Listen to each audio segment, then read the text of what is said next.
National Guard members have been stationed at our Capitol for 3 months, and their mission was extended through May, despite questions over the supposed threat they're protecting against. Our next guest rejects the idea, saying the soldiers need to return home. Joining us now is the chairman of the board of the National Guard Association of the United States, Major General Michael McGuire. General, the Secretary of Defense says, I have to extend their stay. The Speaker says I have no choice. What do you say? Well, good morning, Brian. Thanks for having me. I'm proud to represent all the National Guardsmen from the 50 states, 3 territories, and the district. And you're correct. Our Chief of the National Guard Bureau, General Dan Hokanson, non-concurred with the request to extend this mission for 2 months. And our entire association stands shoulder to shoulder with him. It's time to return our guardsmen home. We believe that there is no emergent threat, and it's time to get them back to their communities. They're starting to take the razor wire down, move some fencing, allow traffic to come through. Is that enough? Well, I think the question was a request for extension of 2,300. You know, at the height of this, we had 26,000 deployed.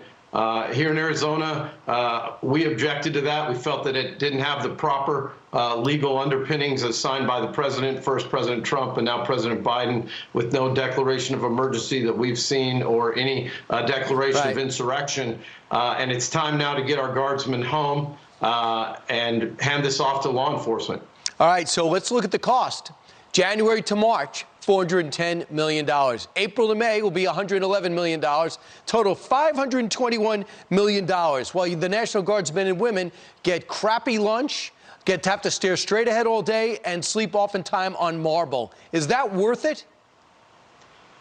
Well, you know, you make an interesting point about the cost.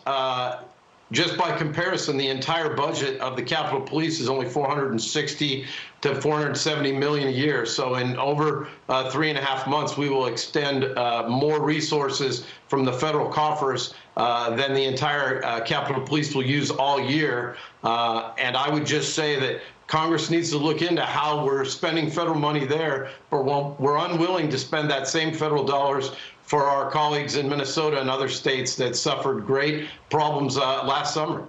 Oh, yeah, we saw that and we see that. Meanwhile, here's what Admiral Kirby said. He says why we're remaining there until May. The Secretary has said, Defense, and has continued to say publicly and privately that he doesn't want our National Guard troops up on Capitol Hill one day longer than they need. I don't think anybody wants to see this become an enduring mission. At the same time, he recognizes there's a legitimate need for them. That's where you differ, General, right? No one's seen the intelligence that says they need to stay. Right. You know, I'm a career F-16 pilot and transitioned to my role as the commanding general of the Arizona National Guard 8 years ago. And I can tell you, any time where we have an unfortunate incident like the 6th, if we have these cascading decisions that are made that lead to increased risk, if we don't break the chain, things will get worse. And I just think that the citizens of this nation rebuff the idea of armed, uniformed military folks policing the streets. For over 300 years, this nation has seen how that threatens the personal liberties and freedoms, and it's time to send our guardsmen home. They have great things to do here, responding to the pandemic and other things in all the states. Lincoln had less protective during the Civil War. Major General Michael McGuire, thanks so much. We hear you. We thank you. And everybody else who serves in the Guard. They do a lot. Appreciate it.